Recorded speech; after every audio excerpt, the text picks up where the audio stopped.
Today, I'm going to talk about something that is extremely close to my heart. It's made me rethink, to re-educate myself, to sensitize, to empathize, and also to bring in a need to spread awareness. For this, I borrow a story from my childhood. I hail from a doctor's family. My father's a psychiatrist, my mother a gynecologist, my sister was then a tomboy elder sister. I was 9 years old, playing badminton with my friends in a street below my house. And as I started to play, I felt a slight trickle down my thigh and ignored it as a figment of my imagination and continued to play. As I continued to play, I felt a trickle right, and I could see visible blood right up to my ankle. Thanks to my 4G school education, I knew about menstruation, which surprisingly is taught in schools much later. As I learned from my niece, it's taught in class 8 nowadays. I ran up to my house, rummaged through all the closets of the house, and to find a deeply seated packet. It was doubly wrapped in, black polythene. I ripped it open. There was a newspaper covering. I tore it apart to finally find the sanitary napkin. Of course, I did not know how to apply it. I applied the broader end in front, and God, I felt like a woman, completely in charge of my life.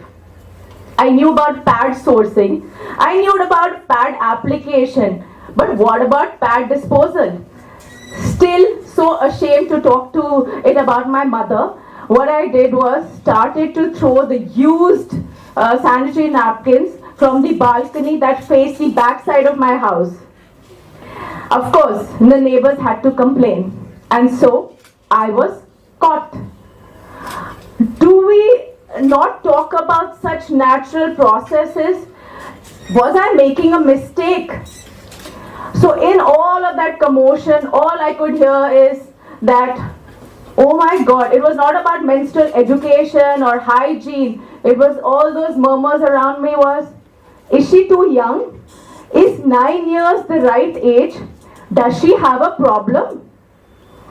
You would be surprised to know that there are so many regions in India where women burn their clothes used for menstruation to ward off evil spirits. That's true. Menstrual blood. Is it a menotoxin? Actually, menstrual blood is a highly nutrient-rich media. It's rich in sodium, potassium, chloride, and the list goes on. It's been used for stem cell regeneration. It's been used for mucocardial cell regeneration. It's been used to fertilize the soil. And if you see Kim Kardashian, she has menstrual blood as face packs, which is accepted and globally used. Are we still stuck in the age-old slaying of the Indra, of the, of a Brahman, which is taken up as menstrual blood flow that comes every single month? Are we still punished in menstruation huts or period huts? A survey was done in Nepal in 2017, of which 107 women, still 72% women still practice menstrual exile. As late as 2019, a Nepalese girl was found dead in her so-called period or a menstruation hut. How sad is that? The mere punishment for this is, it's been just 3 months of jail or 90 days, 3 months of jail, 90 days, or 3,000 rupees fine money, or both. There are so many myths that we hear day to day in our life.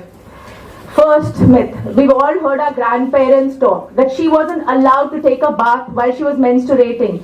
Do we treat other bodily fluids like excretion of urine, sweat, that we don't take a bath? Do we follow the same principle? Do not enter the kitchen. So I'd gone to this neurosurgeon's house, and he had lashed up these awesome regional Indian food. And I asked him, how do you know how to cook so well? So he told me that he used to cook while his mother sat outside the kitchen on a stool, instructing him, put this much masala, turn on the flame to this, lower it or increase it, while she was sitting outside because she was not allowed to enter the kitchen while she was menstruating.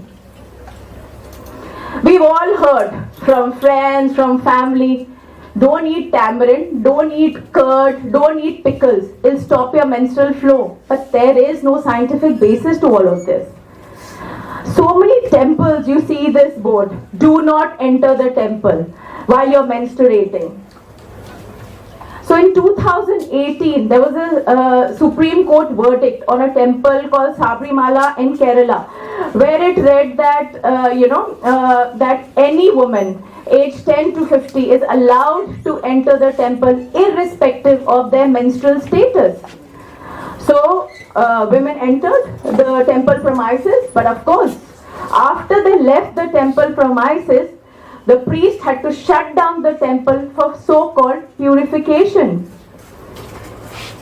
Don't exercise. I have so many patients on PCOD. I keep telling them, exercise. So half the cycle they say we have had PMS, half the cycle says that we are menstruating. The entire month goes without exercising. Actually, exercising reduces your PMS, your bloatedness, your dysmenorrhea. So you must exercise. So when I was researching about why these things came into force, so some of them actually made sense. Initially, women were given rest for 3 to 4 days while they were menstruating to rejuvenate their energies for the rest of their cycle. They were not allowed to enter the temple, or they were not allowed to travel long distance, because then there were no means of menstrual hygiene. When I looked deeper into this, there was mind-blowing statistics. In India, there is a fall of 23%, this is Delhi stats, 23% fall in school attendance. There is 77% people use old rags as menstrual hygiene products. 88% use newspapers, dried leaves and ashes. So, hence, why would we not have STDs? Why would we not have rashes? Why would we have pelvic inflammatory diseases? There is a 98% correlation between these diseases and menstrual hygiene. This is just India stats, but there are countries beyond us, like China. There are certain regions which do not even have tampons. In certain states in China and in certain states in US, still hold the tampon tax. Luckily for us, in 2018, the sales tax for tampons was lifted. So, I just want to emphasize, it is the hour of awakening. I had read this beautiful story which inspired me to talk to my 9-year-old son about menstruation. So I read this story that a dad had written, and he said that my daughter was traveling in a bus, and a boy, she had her first menstruation, and a boy who was a year older to her saw a stain on her jean and pulled her close and asked her, why don't you wrap your sweater around your jean and go back home, don't worry. 18% of women still face period teasing. 80% of women fear that they would be period teased. We need to educate our boys. We need to tell them at a younger age. But forget men only. We need to sensitize women as well. We need to sensitize. We've all heard. Oh, fights with bosses, fights with boyfriends, fights with colleagues. Oh, she's behaving like this, she has PMS. Even Megyn Kelly with Donald Trump had a heated conversation in 2015 where he said, oh God, she's behaving like this because of the blood that is coming out from her, whatever. Did you know that men also have hormonal changes? It's not only women.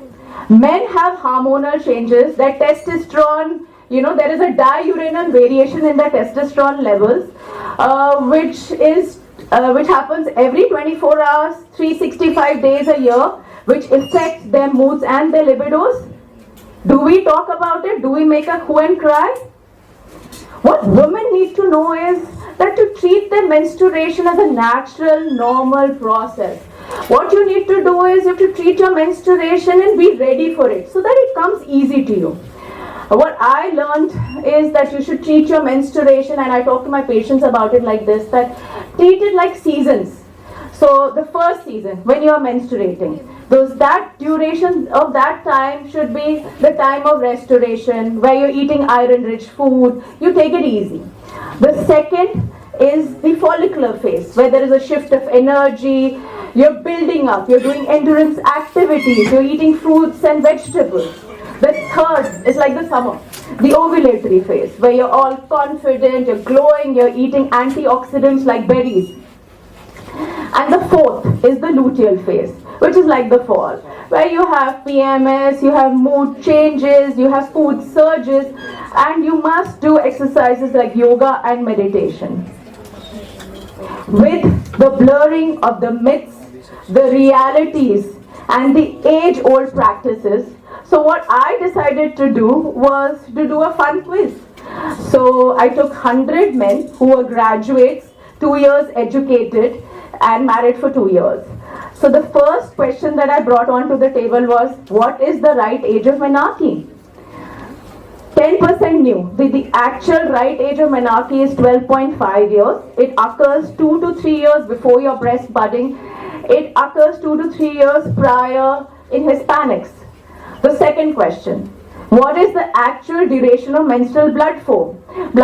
So the first option was less than 4 days, 4 to 6 days, more than 6 days, or none of the above. Only 5% knew the actual menstrual blood flow is, the duration is 4 to 6 days. Nor women nor men know that we actually lose around 30 to 80 milliliters of blood during every menstrual cycle. We need to replenish this. What is the actual duration or the length of the menstrual cycle? The actual length of the menstrual cycle is 24 to 35 days. If your cycle is shortened less than 21 days and more than 35 days it's lengthened, you need to see a gynecologist. Of course, PMS. Majority men thought that PMS lasted the entire cycle. But actually, PMS lasts 5 to 11 days before you start your menstruation. 91% men thought PMS was all about abdominal crampy pain and mood swings. But actually PMS there is a 28% women who have diarrhea, they have vomiting, they have flu-like symptoms. So there are so many questions that need an address. So I put down a few of the ones that I thought was important. First is, what is the right age to talk about menstruation? So actually the right stage to talk about menstruation is before your child hits puberty, before 9 years, before she has breast budding. When do you see a gynecologist? When you know what is normal is the time you would know what is abnormal in relation to the cycle duration, the amount of blood loss, the pain. 1 in 10 women have a delayed diagnosis of endometriosis, which is because they are negligent or they don't know about the symptoms, what is normal and what is abnormal.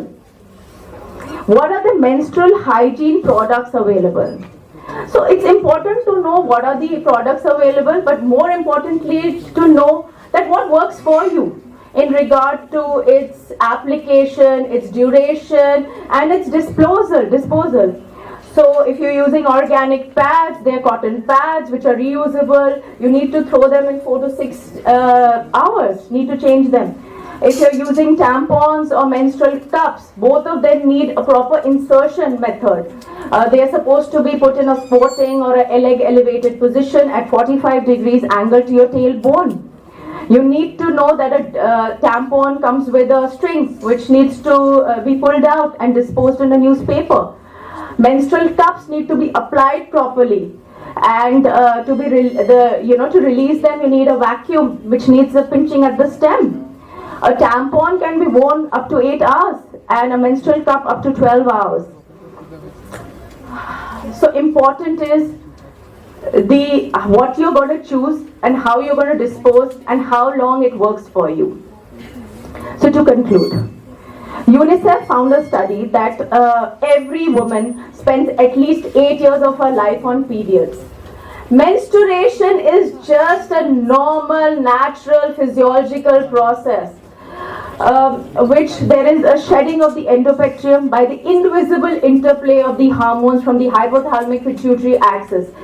Every time the endometrium is getting ready for childbirth. So that's how childbirth is celebrated in our country, but menstruation is still a taboo. We have to encourage people like the padman of India. I feel the menstrual revolution in India has begun, especially with the padman who brought in locally produced pads and got them to the remotest of villages like Hapur. There was a documentary on this also, Period End of Sentence, which won the documentary for the best documentary in 2010. You must watch it. The biodegradable banana fiber pads, which are environment friendly, Banju Bisht. The inclusion of books like Menstrualpedia by Aditi Gupta, which talks about menstruation as a normal, natural process. Also, the National Menstruation Hygiene Scheme, which was brought in by the Government of India in 2015, and it also brought in 1.5 crore sanitary napkins to the remotest of villages. The acceptance and introduction of menstrual holidays in countries like Japan and South Korea. We need public awareness campaigns. We need gender-friendly policies. It's high time we reframe our current attitudes. No to euphemism, opaque marketing and superstition. We must eliminate the myths, misogyny and the stigmas. It's high time we question the menstrual taboos and move beyond the curse. Thank you.